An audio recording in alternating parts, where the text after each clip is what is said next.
Boa noite a todos. Sejam todos muito bem-vindos e bem-vindas. Gostaria de saber se tem alguém vindo hoje na casa pela primeira vez. Muita satisfação e honra ter vocês aqui. Sintam-se acolhidos.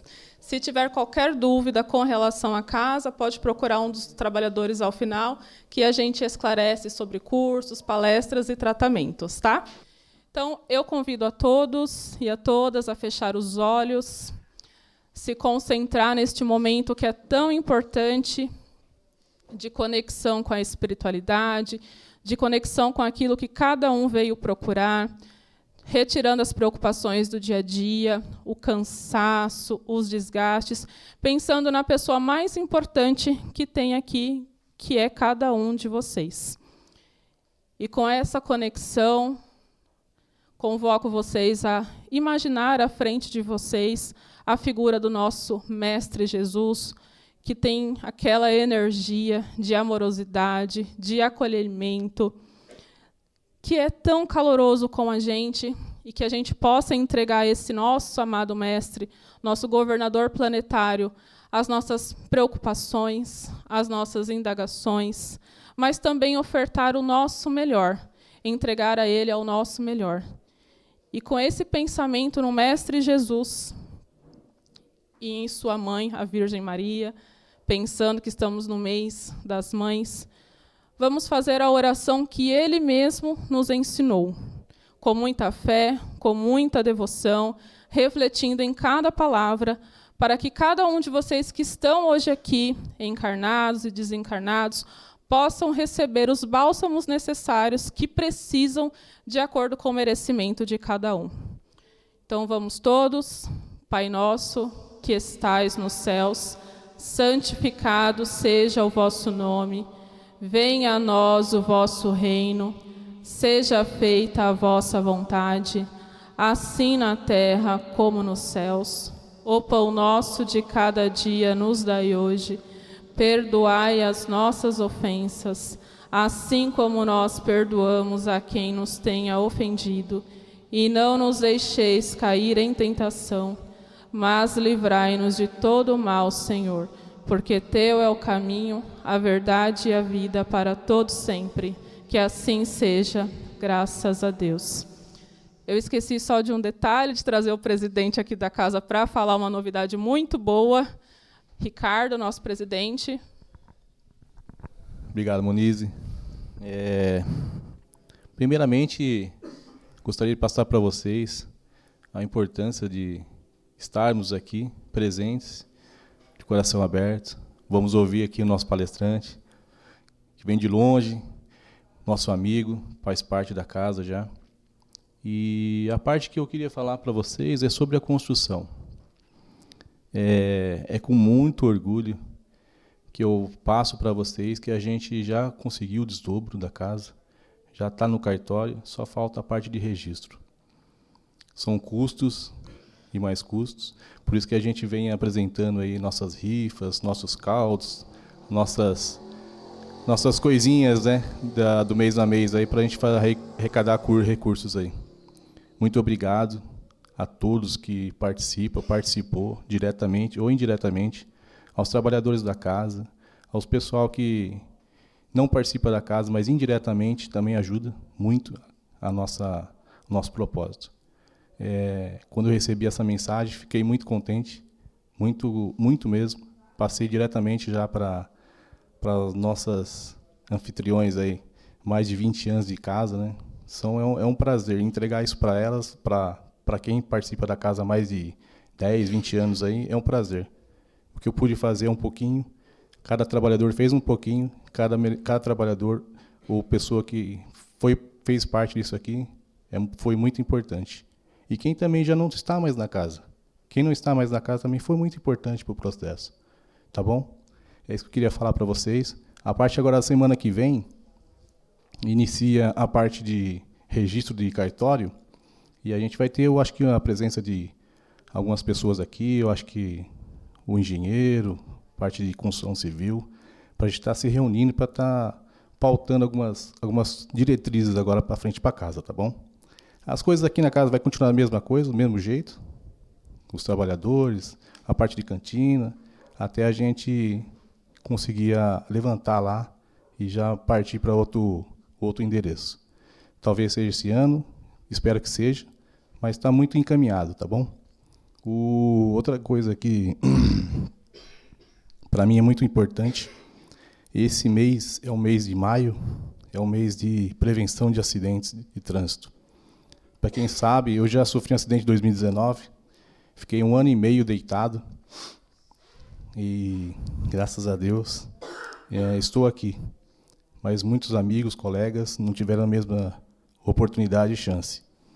Então, assim, vamos preservar a vida, vamos preservar nossos amigos, colegas, e vamos respeitar aí os limites de velocidade, aí, porque está difícil. Tá bom? Essa é a dica aí do Ricardo, e vamos para cima. Obrigado.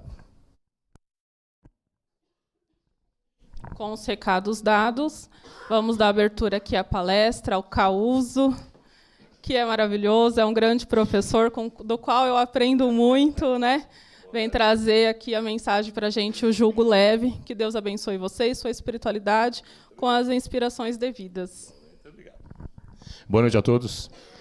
É uma alegria. Primeiro eu agradeço a casa, né? Agradeço ao convite da casa, ao Paulo, ao Monize, que nos permitem utilizar a tribuna e trazer a mensagem da noite. Se vocês tiverem alguma dúvida de alguma coisa que eu falar, pode perguntar para a Monize quando eu for embora, tá? Manda para ela, fala com o Paulo aí e tal. Mas hoje o tema que nos foi passado é o jugo leve. Não sei se vocês já viram isso, já ouviram essa expressão, jugo, J-U-G-O, o jugo leve. Está lá no Evangelho de Mateus. Jesus diz então: vinde a mim todos vós que sofreis e vos achais carregados, e sereis aliviados e consolados. Tomai de meu jugo sobre vós e aprendei de mim, que sou manso e humilde de coração, e acharei descanso para vossas almas, porque meu jugo é suave e meu fardo é leve. Hoje nós vamos falar um pouquinho sobre isso. O que Jesus queria dizer? Que mensagem ele queria nos passar? Quem eram as pessoas a quem ele dirigia essa mensagem e como ela chega para nós agora, 2000 anos depois, não é? Então nós temos que pensar primeiro o que seria jugo. Jugo é uma peça de madeira pesada que une 2 bois. Então Jesus usava muito essas metáforas que remetiam ao campo, à lavoura, à pesca. Não é? Aquilo era uma comunidade agropastoril. Então o jugo é uma madeira pesada que prende 2 bois pelo pescoço. Então, qual é o objetivo do jugo? Ele obriga aos 2 bois a seguirem sempre o mesmo caminho e a compartilharem a sua carga. Olha que interessante. Então, existe até os teóricos do campo, os homens do campo, tal, quando vão julgar 2 bois, eles pegam bois mais ou menos semelhantes, bois que têm mais ou menos a mesma estatura, a mesma força, porque senão fica desigual aquele jugo. Aí um boi é mais forte que o outro, tal, não é isso? Entre os animais é assim. Essa palavra jugo dá origem a outras palavras que a gente usa muito no nosso dia a dia. Quando alguém sofre uma restrição grande por uma questão de saúde, por uma questão legal, a gente diz que a pessoa está subjugada, não é? Quando alguém é um adicto de alguma substância, fala, pô, fulano não consegue largar aquela droga que o consome. Então nós dizemos que ele está subjugado. Então ele está sob o jugo de uma situação, de um caminho, de uma carga que ele não consegue abandonar. E essa palavra jugo também resulta numa outra que a gente usa bastante. Quando nós nos casamos, quando 2 pessoas se associam para uma vida comum, elas passam a ser cônjuges, porque elas estão conjugadas. E veja como Deus é bom para todos nós. Entre nós, ele permite que um forte se conjugue com um fraco, para que eles se assistam. Eu, particularmente, sou casado há 39 anos. Se houvesse um lavrador, ele não ia deixar minha mulher ficar no mesmo jugo que eu. Eu falo, não, ela é uma mulher forte, determinada. Eu, há 40 anos, não estava em condições de percorrer o caminho dela. Já era espírita, já era tudo. Então, veja como funciona. Mas Deus nos coloca sob um jugo que nos permite uma evolução. Então, os casais se conjugam. Não é? A gente ouve a palavra conjugado. Os casais se conjugam para quê? Para que eles dividam entre si a sua carga, o seu peso. Vocês vão observar, quem tem mais tempo de casado já deve ter vivido isso. Em um dado momento da vida, nós estávamos muito bem, muito fortes, tudo, e aí a esposa adoeceu. E aí a gente corre com ela para lá, corre com ela para cá, carrega para lá, ajuda, troca, dá banho, faz tal. A gente fala, pô, ainda bem que eu sou muito saudável.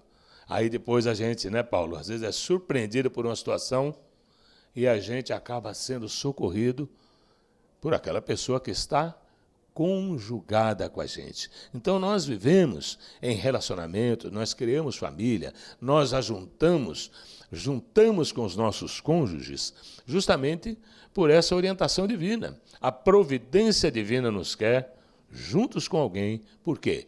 Porque Jesus nos garantiu que no mundo tereis aflições, mas tende bom ânimo, mas tereis aflições. O planeta é de expiação e provas, então nós precisamos de apoio. Quem hoje pensa que está muito bem, pode acreditar que essa situação é transitória.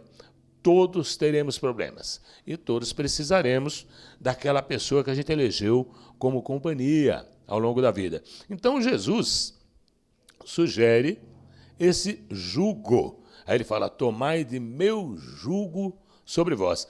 A palavra jugo há de se aprofundar em nossas mentes quando a gente monta uma pequena empresa. Então a pessoa está com um capital, aí conversa com alguém, conversa com outro, fala, não, por que você não monta uma pequena pizzaria? Aí fala, mas o que você entende de pizza? Fala, eu não entendo nada, mas o meu sócio entende. Então essa é a conjugação. Fala, tem alguém nessa sociedade que entende do negócio. E aí, quando nós nos conjugamos com o sócio, o tempo vai passando e nós vamos descobrindo que o sócio não é perfeito. E ele também nos descobre assim.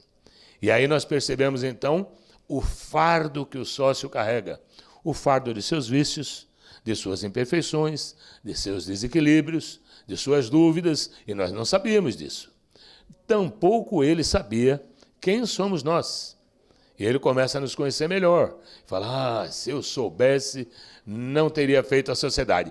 Nós todos pensamos isso de um lado para o outro. E nos casais, é comum que nós pensemos isso também. Se eu soubesse que fulano era assim, não teria me casado com ele. Aí o marido, quando está sozinho com os amigos, ou quando está com a mãe dele, fala, se eu soubesse que ela era assim, nossa, mas eu teria maldita hora que eu atendi aquele telefone, aquele WhatsApp, maldito motel que ficava no caminho do trabalho.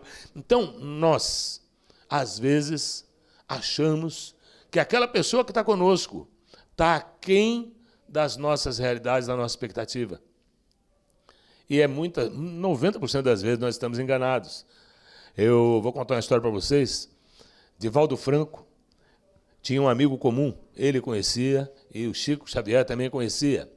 Era um conhecido deles, era um assistido da casa de Pedro Leopoldo. E um dia, lá nos anos 50, Divaldo está lá com o Chico e Divaldo encontra com esse rapaz.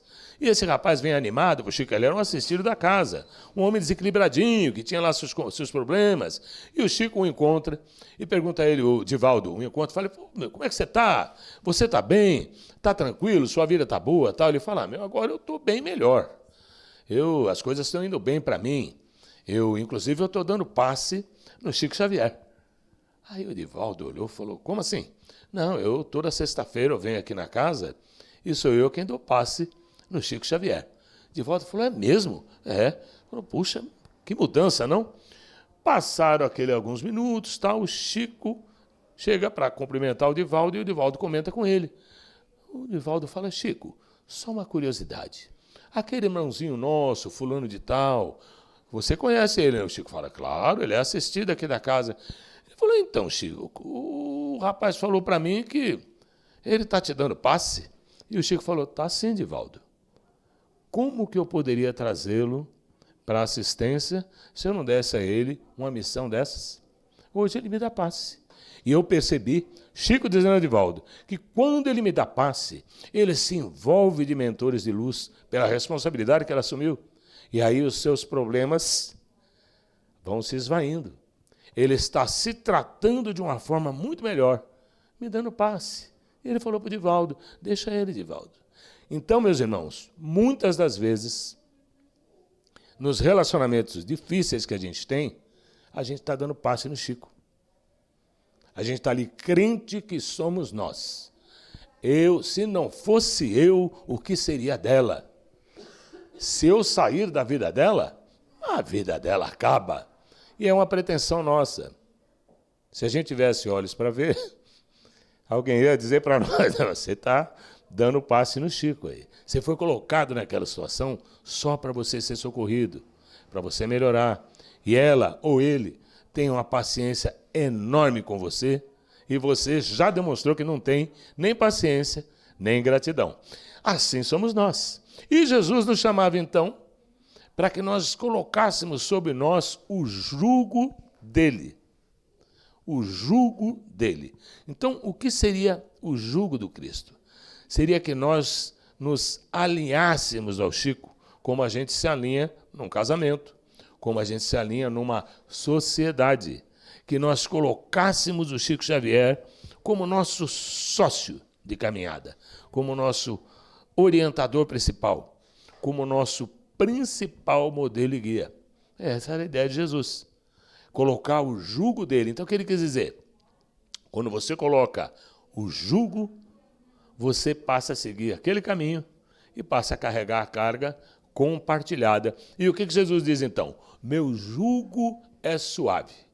Quer dizer, o grilhão, a algema que ele nos colocará para que nós sigamos com ele, é suave, nós não vamos nos machucar.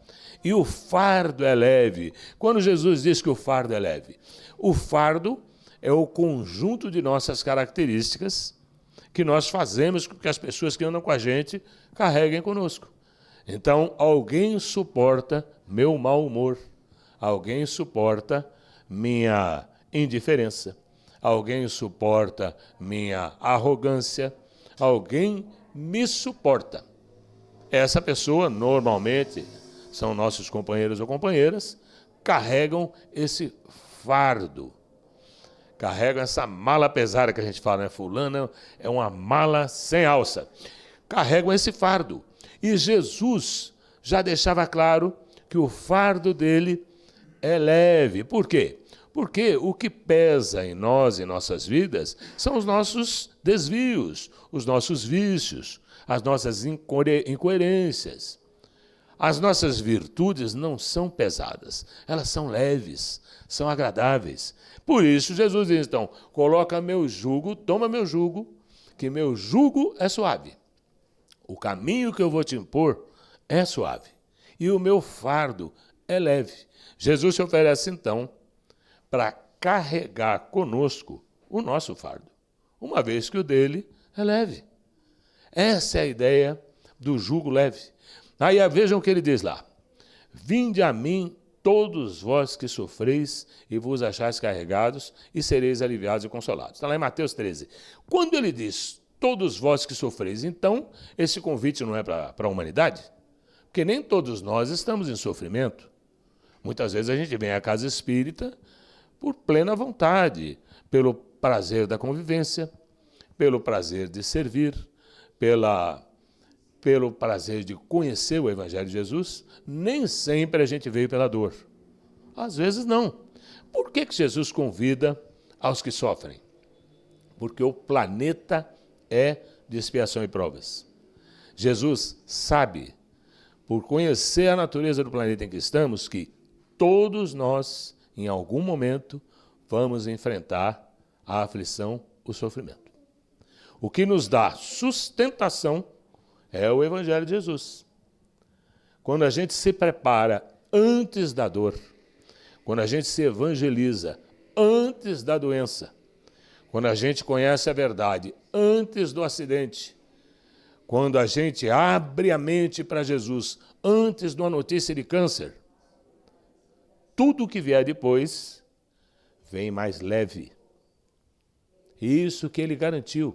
O fardo vai ser mais leve, porque nós temos consciência. O que ele disse? Conhece a verdade vos libertará. Jesus é a verdade. Ele falou, eu sou o caminho, a verdade e a vida. Ninguém chegará ao Pai senão através de mim. Nós todos aqui, quem hoje está muito bem e veio doar a alegria, o fluido, o humor, amanhã ou depois chegará com a tristeza e vai receber atendimento, vai receber fluidos, vai receber tratamento. E Jesus disse, eu vos aliviarei. Vamos analisar o que ele queria dizer com eu vos aliviarei. Alívio é o que a gente encontra aqui, nos tratamentos que a Casa Espírita nos oferece. A gente chega na Casa Espírita, muitas das vezes a gente não passou pelo atendimento fraterno, muitas das vezes a gente não conversou com ninguém aqui, muitas das vezes a gente não confessou as nossas dores, a gente não contou as nossas dúvidas, mas muitas das vezes a gente chega com grandes aflições na Casa Espírita, com uma tristeza profunda, com uma dúvida angustiante ou com um problema material real que a gente não consegue desvencilhar. E a gente vem buscar amparo na doutrina espírita. E aí, eu vos aliviarei, foi o que Jesus garantiu. Ele nos alivia com o quê, pessoal? Com o que a gente se alivia aqui? Com a prece, com a palestra, com a instrução, com a fluidoterapia, com o passe, com a água fluidificada, com o atendimento fraterno. Nós nos aliviamos e vamos recebendo curativos para as nossas dores, vamos recebendo analgésicos para as nossas questões morais. Tudo isso é o tratamento que a Casa Espírita nos oferece. Jesus está nas fileiras de todas as casas. Eu vos aliviarei. Só que nós recebemos o alívio. Alguém aí já fez, todo mundo já deve ter feito, tratamento com antibiótico. Então a gente vai ao médico, não é? Aí tá tossindo, velho não quer ir ao médico, aí a mulher empurra, pai, e leva. Aí vai ao médico. Não, vai ao médico. Não, mas eu tô bom. Tossindo, cara. Nasce um pulmão no chão ali. E ele tá lá, mal, né? Aí vai ao médico, o médico põe antibiótico. Você vai tomar 10 dias de antibiótico. No 4º dia a gente para de tossir. No 5º o cara já joga o remédio fora. Não vou tomar mais porque eu tô bom. Não é assim que acontece? Porque a gente só se aliviou. A gente só se aliviou.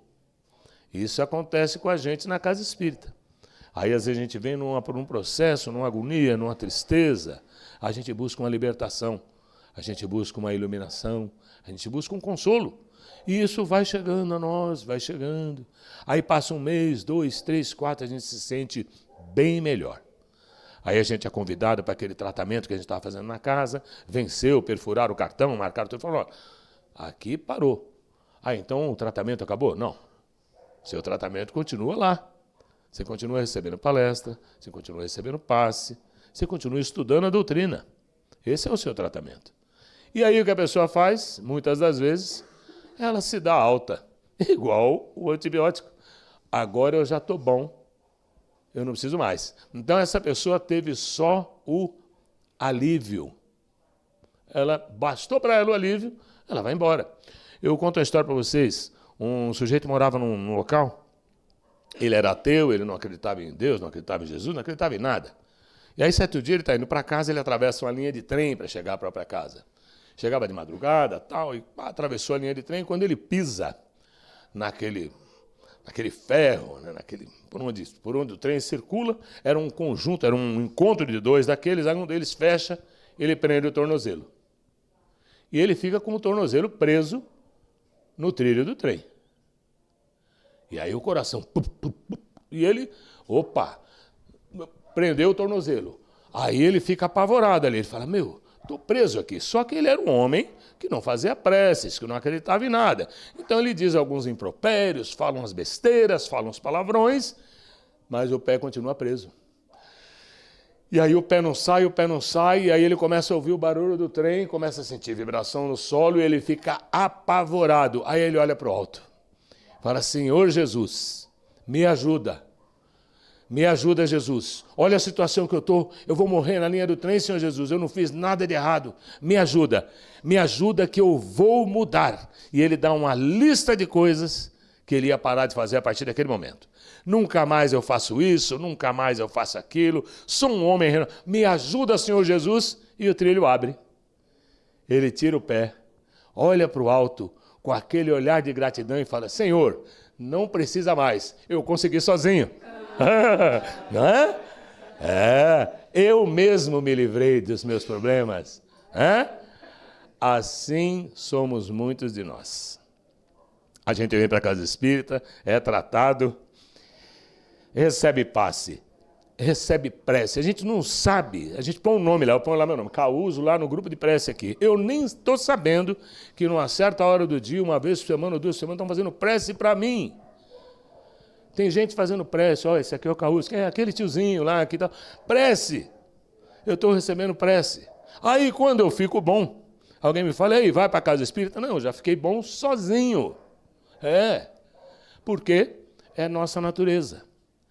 Nós estamos no jugo, como 2 bois estão no jugo. E o boi que está no jugo acha que está fazendo tudo sozinho. Ele não percebe que está dividindo o peso com o outro. Ele nem olha para o lado. Para ele está sozinho. Casais, às vezes, são assim, acham que resolveram tudo sozinhos. Sócios. E nós, com Jesus, que com ele nos associamos, muitas vezes temos essa ilusão de que nós resolvemos tudo sozinhos. Nós não precisamos de Jesus. Então ele oferece alívio.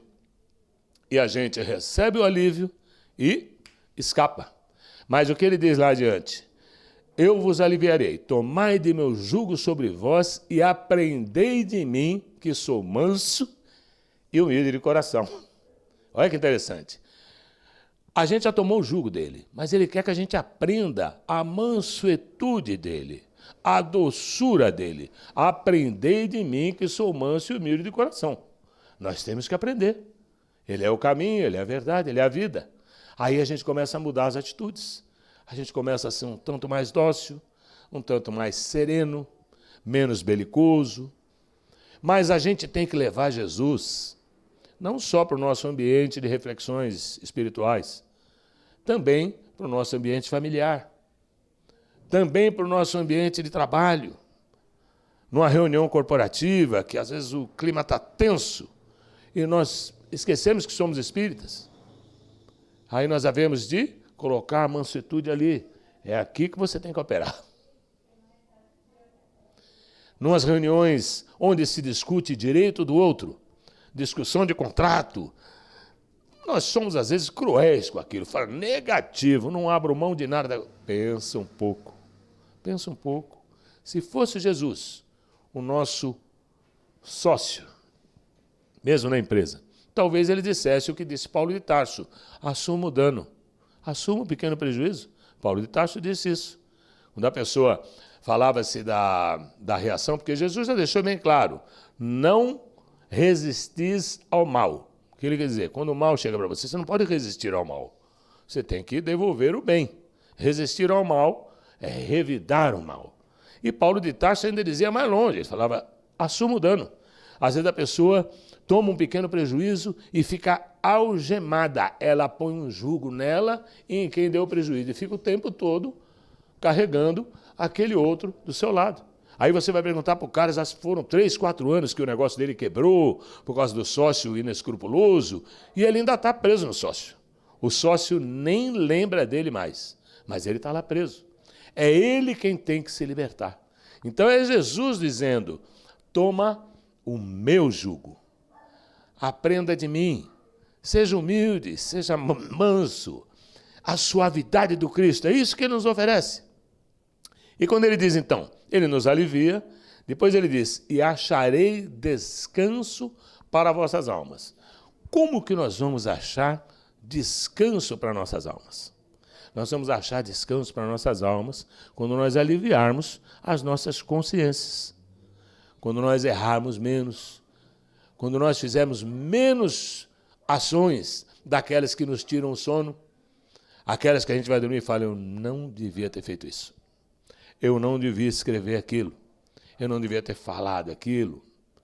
Eu não precisaria agir dessa forma. Eu poderia ter sido melhor. Fala, não, você fez o certo.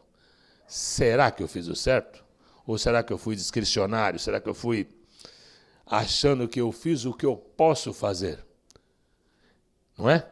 Então, Jesus nos oferece o descanso para as almas, mas isso nós só vamos conquistar quando a gente ultrapassar esse primeiro estágio que é o de alívio.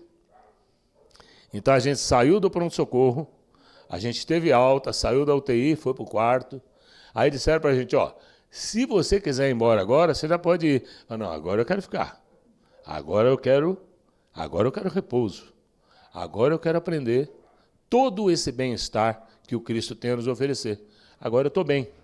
Então, agora eu quero fazer alicerces morais para que eu ultrapasse as barreiras desse planeta de expiação e provas. Por quê? Porque sempre nós teremos problemas aqui. Sempre teremos. O planeta tem a vibração baixa. A média dos nossos pensamentos é muito baixa. A nossa média moral é muito baixa. Por mais que nós aqui sejamos todos espíritos puros, né? A gente sabe disso, mas a média não é assim. Nós vamos sempre conviver com pessoas que são, às vezes, piores do que a gente. Essa dificuldade nós temos que vencer. Nós vamos acendendo em nossos corações essa centelha divina, que já está lá. Mas somos nós que vamos acendendo. Se em uma família, um faz prece, a família inteira está beneficiada. Um fazendo prece. Minha mulher, eu vou dar exemplo aqui, porque ela foi uma guerreira. Ela é espírita de berço. Eu a levava para a Federação Espírita em 1990, largava na porta, manobrava o carro e falava, que horas eu venho te pegar? Né? Religiosa é ela. Eu venho te buscar depois. Quando alguém me perguntava, na sua casa, tem alguma ligação com Jesus? Tem, minha mulher tem. É como se ela tivesse um convênio. Não, eu tenho um convênio lá, eu sou dependente dela. Acontecer qualquer coisa, eu estou na cobertura. Está no contrato lá. Era assim. Muita gente se comporta assim. Não, minha mulher já é religiosa, eu não preciso. Ou ao contrário, não, meu marido vai já lá, eu não preciso de nada. Aí eu levava minha mulher à federação, largava na porta, manobrava o carro, 3 horas estou aqui para te pegar. Aí um dia, não sei se vocês conhecem a Federação Espírita, um prédio de 12 andares, não? Isso 1990, 91, por aí. Aí eu chego, chovendo demais, chovia cântaros. Entrei com o carro na garagem, no subsolo, somente para ela desembarcar. Quando eu cheguei no subsolo, aquele jugo de Jesus me pegou. Olha, eu saí igual um tonto do carro assim, eu fiquei em pé, o manobrista olhou para mim, pegou o meu carro e foi manobrar. Minha mulher olhou para mim, não entendeu nada, que eu só fui levá-la. Aí eu olhei para ela e disse, bem, tem onde eu ficar? Ela tem, sobe comigo. Ela já era aluna, já tinha feito todos os cursos, tal. Ela estava numa turma avançada com o senhor Samuel, era o expositor. Aí quando eu entrei na sala, ela e o seu Samuel se abraçaram e choraram. Falei, alguma pegadinha aqui. Falei, o que está acontecendo? Aí ele comentou, não, é que na semana passada eu perguntei às alunas e aos alunos o que eles gostariam muito que se realizasse. E a sua esposa disse que eu gostaria que meu marido viesse. Ele falou, semana que vem ele vem. Olha, e estou eu lá. Lá, assisti a aula, não entendi nada. Eles estavam numa turma avançada. Então, para mim, parecia assim uma aula de russo. Quando acabou aquilo, eu me interessei. Aí perguntei para ele, seu Samuel, por onde eu começo? Ele falou, vai lá embaixo, passa no tratamento, e lá eles vão te indicar. Que essa turma não é para você, é uma turma iniciada. Vai lá embaixo e você se informa. Aí eu fiz todos os cursos na Federação Espírita, minha mulher fez todos comigo de novo, olha, dando passe no Chico eu. Eu vou lá, vou levar minha mulher lá para o curso. Tá? O curso que ela já fez, né? Aí ia lá na federação, aí fizemos o primeiro básico, primeiro evangelho, segundo evangelho, primeiro mediúnico, segundo mediúnico. Todos os cursos ela fez comigo. Quando acabou, Eu estava satisfeito com aquele conteúdo e eu estava, nesse momento, então, buscando o jugo do Cristo para mim. Eu precisava que o Cristo passasse a orientar o meu caminho e dividisse a minha carga. Eu quero um sócio bom, então eu quero logo Jesus. É com ele que eu quero me conjugar. Essa é a ideia do jugo. E aí os anos vão passando e nós vamos cada vez mais percebendo o quanto o Cristo está ao nosso lado. A gente se lembra daquele rapaz, daquelas pegadas na areia, vocês lembram dessa história? Que havia aquelas pegadas na areia, e o sujeito desfaleceu e falou: Senhor, eu fui lá olhar, o senhor caminhou comigo até metade do caminho, depois o senhor me largou. Deus, não, eu te carregava ali. Você estava no meu colo. Então, muitas das vezes, nessa vidinha que temos, nós somos carregados por Jesus e nem sabemos. Muitos males que nós iríamos enfrentar e que poderiam ser evitados, Jesus vai lá com seus companheiros de luz e evita isso aí. Por quê? Porque muitas vezes a gente não tem necessidade evolutiva de passar por aquela dor. Não tem necessidade. Quando não tem necessidade, se a gente pedir, não é? Pedir e obtereis, batei e abrir-te-vos-á, buscai e achareis. Jesus garantiu. Por que nem todos os cegos se curaram? Porque nem todos podiam abandonar a prova. Jesus curou, aliviou, tratou as pessoas cujo obstáculo já estava vencido. Você não precisa mais dessa dor. Vou tirar de você, não precisa mais. Não tem necessidade de permanecer no sofrimento. A maioria de nós tem necessidade. A maioria de nós carrega as dores que são necessárias. Mas, com Jesus do lado, tudo é mais leve. Com Jesus nos auxiliando, tudo passa melhor. Inclusive, cada um de nós tem a possibilidade de solucionar o problema que nos atormenta, que nos oprime. Todos temos a possibilidade. Todos temos. E muitas das vezes a gente nem percebe. Anos depois, quando alguém pergunta, e aquele negócio? E aquela questão que você comentou que tanto te entristecia? Passou. Já foi. E a gente pergunta, mas quando foi? Você sabe quando foi? Quando foi que acabou aquilo? Já não sei. Porque é tão gradual, não é? O trabalho de Jesus sobre nós é tão gradual que nem a gente percebe. A ponto da gente achar que conseguiu sozinho. No finalzinho, já deu certo. Eu me esforcei bastante, eu mudei, tudo eu, né? Eu. E a gente nunca percebe, a gente nunca admite que você está conjugado com Jesus. Você escolheu caminhar com Ele. Então você nunca estará sozinho quando botar o Cristo em sua vida. E o Cristo em nossas vidas não é aquela frase feita que a gente ouve, aceita Jesus como seu Salvador. Não é bem assim. Você aceita se associar com Jesus em seus projetos? Você aceita que Jesus participe de sua vida, de suas decisões? Você aceita ponderar antes de fazer as suas besteiras, de perguntar o que Jesus faria no meu lugar? Você aceita isso? Isso é aceitar Jesus em nossas vidas. Porque Jesus não precisa da gente. Ele é espírito puro, já há 4,5 bilhões de anos ele já era puro. Mas nós precisamos muito dele. Somos nós que temos um monte de questões, de dúvidas, de dores, de tristezas. Somos nós que estamos num planeta difícil e que sonhamos com a possibilidade um dia de reencarnar num lugar melhor, num lugar mais tranquilo.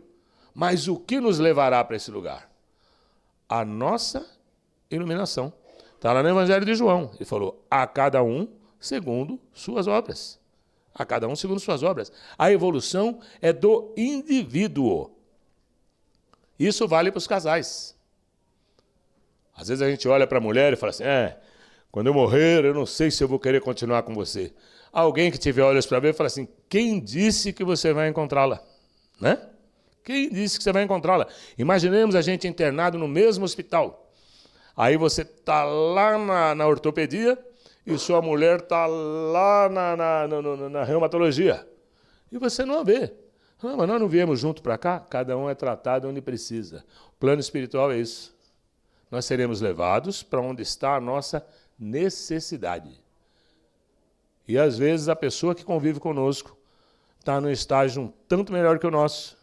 E ela pode até nos auxiliar, mas não tem como dar carteirada no plano espiritual. É cada um segundo suas obras, cada um com o brilho que tem. O Saturnino Pereira, um espírita, trabalhador, forte, não sei se eu já contei para vocês essa história aqui, mas ele era muito ativo, muito dirigente de casa, orador, tudo tal. Aí um certo dia ele sofre um acidente. Uma máquina, assim, uma serra de rotação, essas de serralheiro, todo mundo já viu, né? Aquela serra de serralheiro, que é um perigo. Aí acho que ele distraiu, quando passou ali, levou o dedo todo. O homem ficou apavorado. Meu Deus, já era, já foi. Sutura, tratamento, bandagem. À noite, lá vai ele para a casa espírita. Aí vai para a casa espírita. Na casa espírita, os pensamentos, não é? Nossos pensamentos já fazem as perguntas, todo mundo sabe disso. Forma pensamento. Ele, na mente, pensando como eu, trabalhador, dedicado, etc. e tal, como que eu fui perder um dedo? Como foi acontecer um negócio desse comigo? Eu faço tudo certinho, eu sou dedicado aqui, eu estou o tempo todo. Como foi acontecer isso comigo? E aí a espiritualidade, por um acréscimo de misericórdia, revelou a ele um quadro mental em que ele se observava. Falou, esse é você. E mostrou a ele com um dos seus serviçais na encarnação anterior. Aquele serviçal, provavelmente escravizado, havia feito alguma coisa que ele não gostou e ele colocou o braço inteiro do serviçal naquela moenda de cana. Então mostrava aquela cena horrível, né, do braço sendo triturado. E aí a espiritualidade explicou para ele. Você desencarnou carregando essa culpa. E você passou na erraticidade, no plano espiritual, no planejamento reencarnatório, você passou anos sofrendo com aquilo que você havia feito. Você passou anos tendo pesadelo como espírito daquilo que você fez, do mal que você realizou. E você pediu que na próxima encarnação você perderia seu braço mais útil. E Deus, por infinita misericórdia, tá bom, quando vai ser isso? Lá no final da reencarnação você vai perder o braço. E na hora de perder o braço ele perdeu apenas o dedo. Por quê? Evangelho de João. O amor lava a multidão de pecados. Todos os males que nós já realizamos podem ser apagados de nossa ficha, desde que eles se apaguem de nossa consciência. Deus nunca, a justiça de Deus é diferente da justiça dos homens. Deus não prende alguém para restringi-lo da sociedade. Deus te põe numa pena que você sabe porque está sofrendo. Aí vale, você vai se restabelecer. É assim que Deus age conosco. O homem só reencarna com a expiação quando ele compreendeu a dor que tinha, implorou na espiritualidade para vir com uma dificuldade para que ele pudesse melhorar. Ele colocou o jugo no pescoço. Todos nós fizemos isso. É a gente mesmo que põe. Fala, Senhor, eu preciso dessa dificuldade. Tá bom, vai ser. Porque Deus não castiga ninguém, Deus não odeia ninguém, Deus não tem mágoa com ninguém. Nós somos as ovelhas. E fala, tá bom, você vai melhorar agora então. Como você quer? Eu quero assim, assim, assim. No livro Senzala, nós tínhamos lá um senhor de escravo, um senhor de engenho, que ele decepava as mãos dos escravos que fugiam. Adivinha o que acontece com ele quando chega no plano espiritual? Então ele foi torturado por uma multidão de pessoas a quem ele prejudicou, a quem ele mutilou. E o que ele pede para o plano espiritual? Eu quero nascer sem as duas mãos. Não é Deus quem impõe isso. É Ele que pede. Ele é o perispírito que vai formar o corpinho lá no corpo da mãe. É o perispírito que impressiona o corpo da mãe para produzir o corpo. Ele, com o processo mental, falou, eu não vou ter mão. É a única forma de eu me livrar na minha consciência. Mas Deus, na infinita misericórdia, falou, tá, você vai nascer uma reencarnação sem uma mão. Depois a gente conversa sobre a outra. Na próxima a gente conversa. E aí ele veio, de fato, ele teve uma reencarnação sem uma das mãos, tornou-se um homem bom, um homem generoso. E certamente que ele não teve a necessidade de uma segunda reencarnação, porque o seu processo de consciência já havia mudado. Lá no Velho Testamento nós vamos encontrar, em Ezequiel 33, tem uma frase que diz assim, Deus não quer a morte do ímpio, Ele quer que o ímpio se restabeleça. Traduzindo isso para agora, Deus não quer a morte do pecador, Deus quer a morte do pecado. Você modifica, a dor sai de você. A gente está carregando um processo. Quantas pessoas têm cura de doença no meio do caminho assim? Fala, pô, fulano de tal se curou. Ah, então vieram lá, fizeram um trabalho de cura sobre ele, apenas isso? Não. Para que nós recebamos qualquer tipo de cura, nós temos que ter a permissão do alto. Para ter a permissão do alto, não se trata apenas de eu achar, será que eu mereço? Imagine para um pai que tem 8 bilhões de filhos na Terra, ele acha que todos merecem, mas alguns necessitam da dor. E a nossa necessidade pode cessar. E num dado momento da reencarnação, a gente não necessita mais daquela prova. A gente já fez a lição, já resolveu, já arrumou, já ajustou. E aí sim, nós podemos encontrar casos de cura que a pessoa nem imagina por que aconteceu. E ela vai, o organismo se restabelece, ou às vezes é uma questão emocional e ela se restabelece. Por quê? Porque nós, ao longo da reencarnação, vamos nos modificando e vamos colocando Jesus ao nosso lado. Nós vamos colocando em nós o jugo do Cristo para que nós caminhemos com Ele, porque é a única forma que a gente tem de chegar à felicidade. Ele é o caminho, a verdade e a vida. Ninguém chegará ao Pai senão através de Jesus. Para hoje, meus irmãos, levem essa máxima na mente. O que Jesus faria no meu lugar? Sempre que tiverem dúvida. Como se ele fosse teu sócio. Fala assim, eu vou perguntar para Jesus, o que o senhor faria aqui nessa minha situação? Às vezes a resposta é muito diferente daquela nossa resposta do ego. Às vezes é uma resposta muito melhor que a gente vai ter e sempre nós seremos atendidos. Porque onde um ou mais fala o nome dele, ele lá está. Jesus está conosco e abraça aos nossos corações com luz e com fraternidade. Obrigado a todos.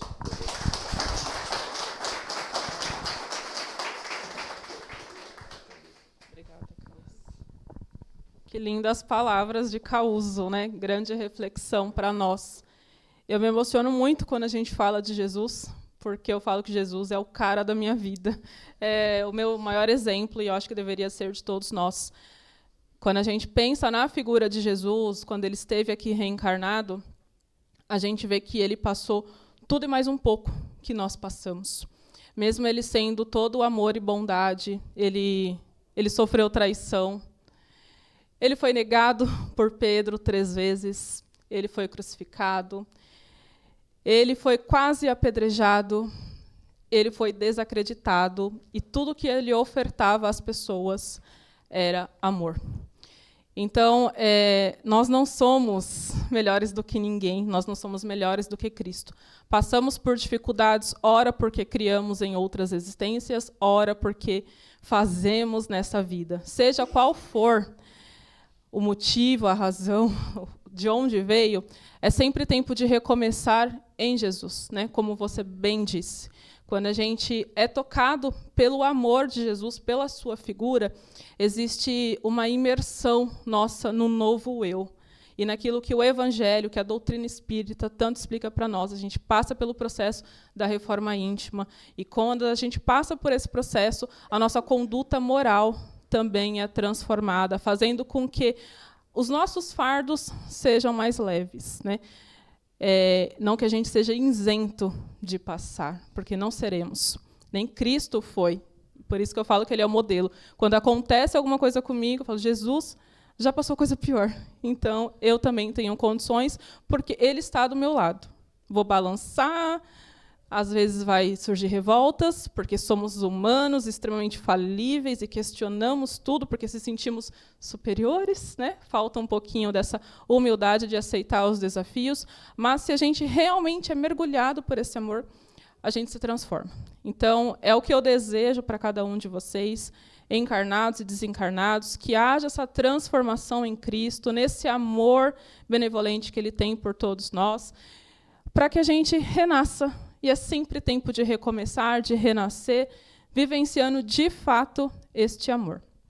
Agradeço ao Causo por aceitar mais uma vez o convite de estar aqui na nossa casa. Eu sei que é corrido para você, porque a Seja também tem palestra de quinta-feira.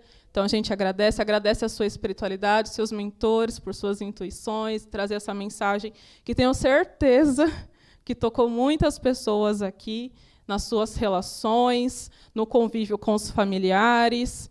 É difícil, né? Eu acho que o maior exercício do Evangelho é na nossa casa, mas é o que torna a gente um pouquinho melhor, porque é onde a gente tem condições de exercer amor e perdão. É o grande exemplo. A nossa família é o nosso maior professor. Né? E aí a gente consegue colocar isso na prática na nossa sociedade, no nosso trabalho, porque a gente tem que ser exemplo de Cristo e o amor de Cristo, não só aqui no templo religioso, mas em tudo que a gente for fazer. Então, que a gente possa ser coerente com esse amor de Cristo. É o que eu desejo para vocês. A gente vai encerrar aqui a nossa palestra, mas vamos ao passe. E eu peço que vocês fiquem em silêncio, contemplando a mensagem que o Causo trouxe, contemplando a magnitude de Jesus no coração de cada um de vocês, e a gente já vai formalizando aqui o passe para todos. Tá? Agradeço a presença de cada um. Quem tiver dúvida, quiser saber alguma informação da casa, só procurar a gente ao final. Gratidão e que Jesus abençoe a cada um de vocês.